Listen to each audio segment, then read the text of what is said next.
today we want to look at another interesting aspect, measurement.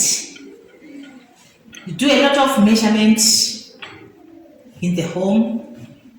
Mothers are doing a lot of measuring when they want to see the amount of water to put in a pot so that the sadza will be enough for everyone. But in the home, mostly they don't have the necessary measuring instruments. So they normally make use of estimations.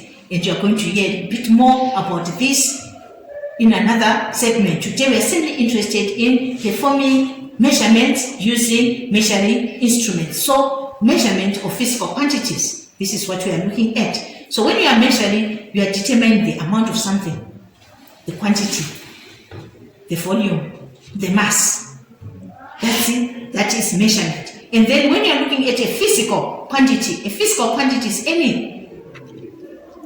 is a property of a substance which can be determined by using a measuring instrument. So today, our ladies, the lab technicians, are going to show us some of the measuring instruments which are used to perform different types of measurements. Okay, so we can start.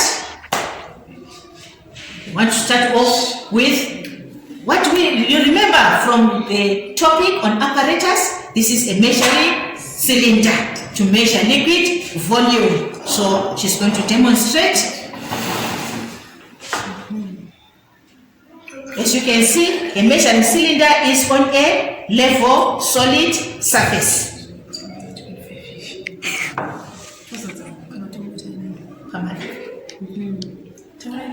Okay, so our measuring cylinder has graduations. Before you use a measuring instrument, you must be able to tell what each small division represents. Okay, and so she's pouring, and then she's going to take the reading. And as you can see, she's bending down, she's not lifting. You must bend down. The load is good. It made your backbone very flexible, so bend down so that you can take the reading. And remember, liquids, you must look at the meniscus. And how much liquid did you put in there? It's 25 cubic centimeters or 25 milliliters. Okay, so that's how we measure liquid volume. So we are going to remain with our 25 because we are going to also find the mass of a liquid. Can we find the mass of a liquid? Name, what do we use to find mass? We use our balance. Make sure your balance is at 0 to avoid zero error. Then you put whatever you are using to measure, then you take again, so that we are not going to take the mass of the beaker and water. We want the mass of the water only. So I'm going to pour.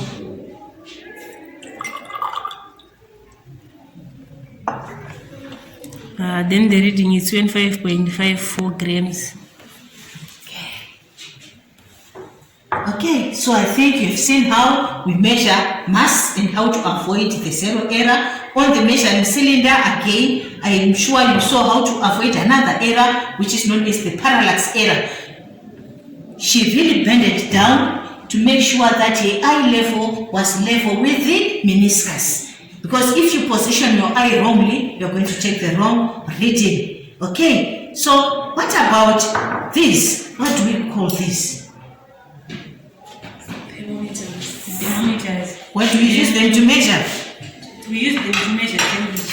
Okay, so our thermometers. Thermometers are basically filled with liquids. They are constructed on the basis of contraction and expansion of substances, a topic again which we are going to look at later on. So this one is made of alcohol, quite colorful, and this one, a bit difficult to see, is made up of mercury. Okay, and these are the graduations, calibrations. These are the bulbs. So if you want to see if your thermometer really works before you use it, you must hold the bulb, rub your fingers together. When you rub your fingers together, you generate heat by a process called friction. So I hold the end of the bulb And if my thermometer works, the liquid should rise. So it's a very simple test which you can use to see if your thermometer works. And always make sure that the liquid column is continuous before you use it. I'm just going to demonstrate how we make use of a thermometer in order to take the measurement, temperature measurement, temperature, how hot, how cold the substance is, and she's using the mercury, the alcohol thermometer. With this one, you take the measurement while the thermometer is still inserted in the container, because the minute you remove it, it changes. Okay, I'm sure. Is it still rising? No. So when it stops rising, that is when you now take the reading. Again, make sure your eye is level with the mark. Otherwise, you are going to have what we refer to as parallax error. And our rating is 37 degrees. Exactly. Yeah, it's exactly. Okay, so Exactly. Yeah, it's 37. So our reading 37,0, because in between, this is from 30 to 40, 10 small divisions, which means each small division is representing 1. So we have counted like 31, 32, 33, up to 40. But between the small divisions, we always assume that if the reading goes in between halfway, then it becomes 0.5 degrees. So whenever you are recording temperature, you must record it correct to 1 decimal place. Okay, so our reading here is 37,0. Let's see what happens. So we placed it in a hot substance, so the liquid expanded. Okay, let's see. I'm going to change. Let's have some fun. Do you think this water is hotter than the other one? What's happening? Oh, it's decreasing, so it's contracting, it's shrinking. Okay, and what's now the new temperature? It's 20. It's still decreasing. It's not clear.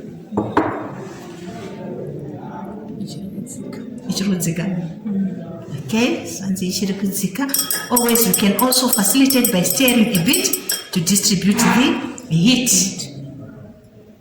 Yeah, it's now 20 or 19.1.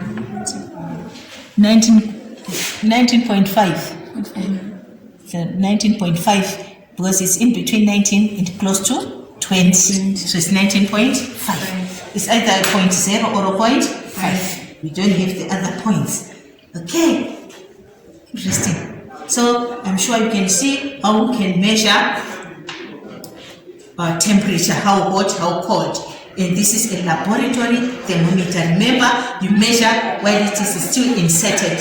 If you remove it, the temperature will change. It will go back to room temperature.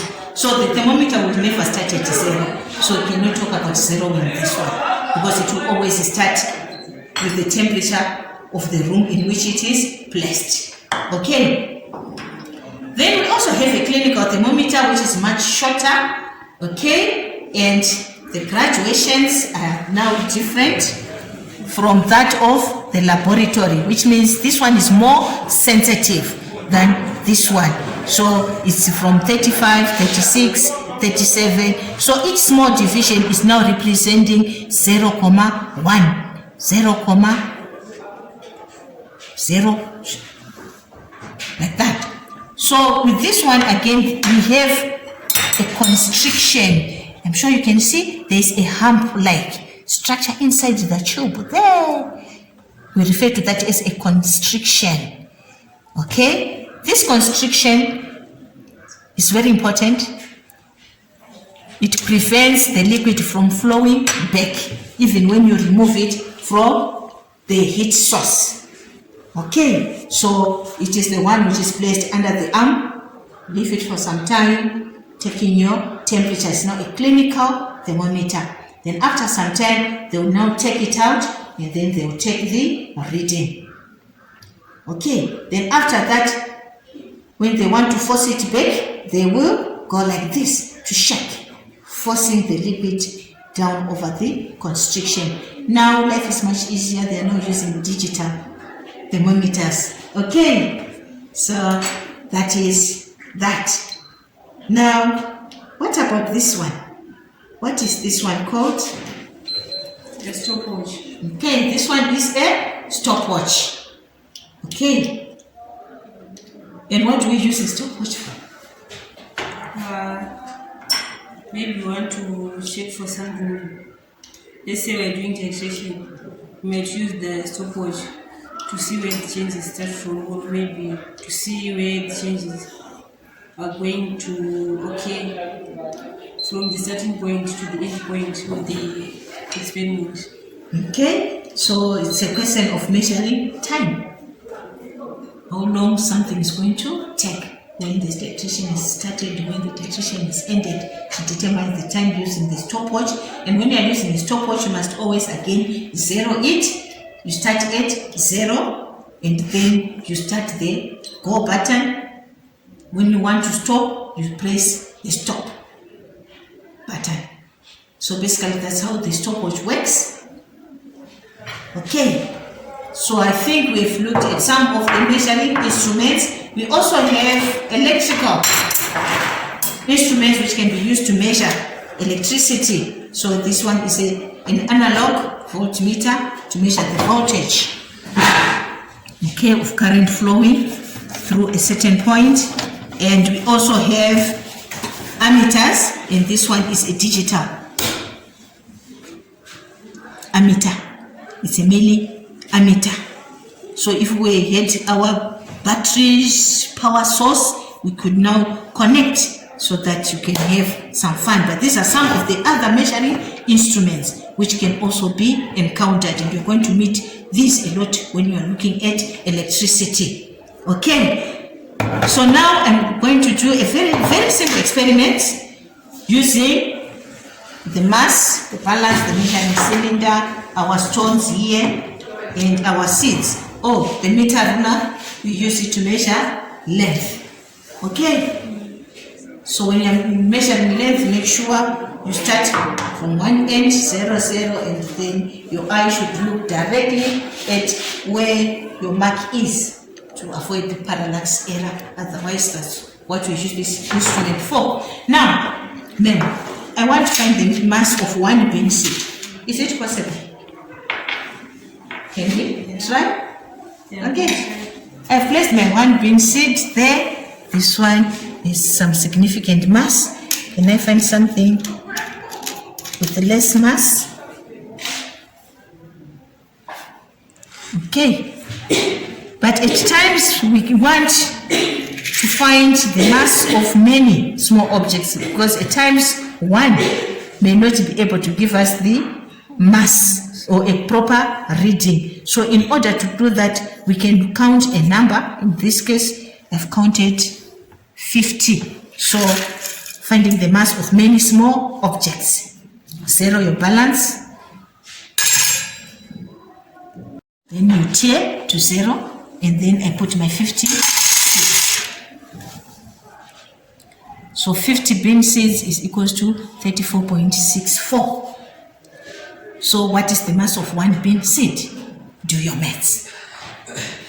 So you must divide 34.64 by 50 in order to get the mass of 1. What about volume?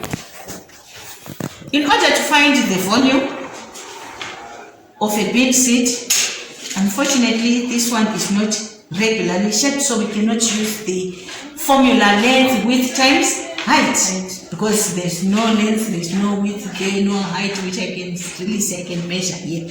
Okay, so we are going to use the displacement method. So ma'am, measure whatever volume of water which you want, as long as it's not going to be filled to the top.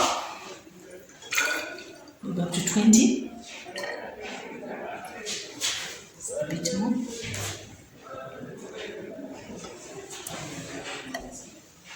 A bit more. So we are starting off at, how much is this? This is 20 So that's 20 exactly, or 20.5. Now we can start from here. It's now 20.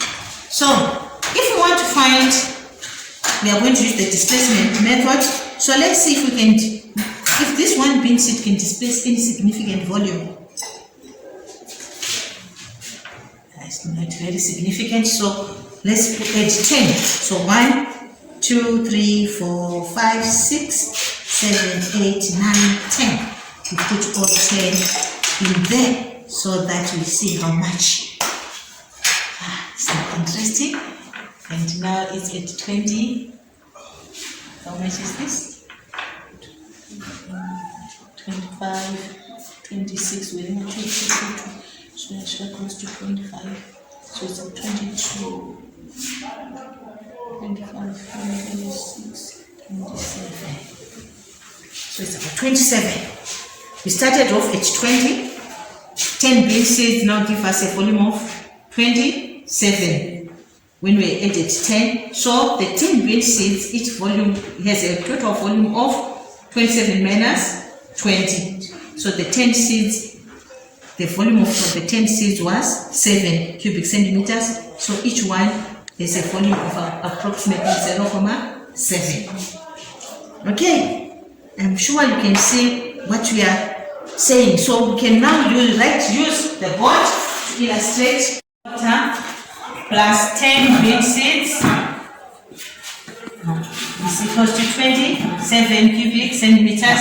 Therefore, volume of 10 bin seeds will be equals to 27 minus 20, which is equals to 7 cubic centimeters. Therefore, volume of 1 bin seed will not be equals to 7 over 10. Okay, that's how we now find the volume of 1 bin seed, which will be 0.70 cubic centimeters. Okay, so basically these are the simple calculations which we can now perform after carrying out the measurements. Last but not least, let's quickly go back to our measurement instruments. We now want to find the density of a stone, which is again an irregular object, and we are again going to make use of the displacement method. Okay, so we want to find the density of this stone, but remember, density is a derived quantity. Density is a derived quantity. So to find density is mass over volume. Mass per unit volume, that's what density is all about. So we must first find the mass of the stone. I'm sure you now remember how to make use of the balance, how to make use of the measuring cylinder. These were all demonstrated earlier on. So, okay, our stone has a mass of 7.47 grams. Please, may you record this for me on the board. 7.47 grams. That is the mass of my stone. The mass of the stone, 7.47. Okay. Then please stay there, record some more. Then we now need to know the volume of the stone, but because it's irregular, which method are we going to use? Yes, we are going to use the displacement method, which were shown earlier on when we were looking at the volume of the bin seeds. Okay, so we are going to measure our water. Place some water in the measuring cylinder, and my water, the volume is 25 cubic centimeters. The volume of water is 25 cubic centimeters. That's what we're going to start off with. Mass of water. And then gently drop your stone. Okay, I've gently dropped my stone, and now the water plus stone.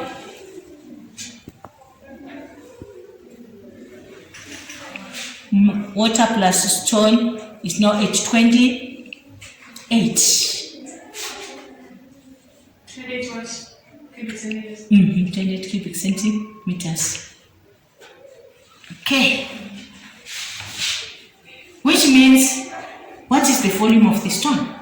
So the volume of the stone is, we are now saying 28 minus 25. So So the volume of the stone is 28 minus 25. Minus 25 and we get 3. Okay, cubic centimeters. So we now have the volume of the stone, we have the mass of the stone. We can now calculate the density. Density is equals to mass over volume. M over V. Mass is 7.47. 4.47 divided by 3. Do your maths or do the unit. Okay, 7.47 divided by 3, which is 2, 4,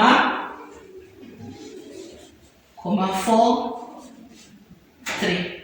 4, sorry. 4. It's 4, 7. So that's 17, 3 to 17, close to 8. 2.49. Yeah. Mass grams per cubic centimeter. Very good, because it's a derived function, it must have the units for mass, it must also have the units for volume. Okay, and since the volume is in the denominator, we now refer to it as per cubic centimeter. Okay, so basically this is what we can do to find the density of an irregular object. I'm sure you've noted the steps. You first find the mass of the object, you measure a certain volume of water, and then you put in your stone to find the volume of the stone. Once you find the volume of the stone, you then use the displacement method. Okay, so thank you for staying tuned. We'll continue more on the derived units. It's a nice term that we have looked at. We are also going to look at what estimations are all about. Okay, so stay tuned. Remember, subscribe, like, share.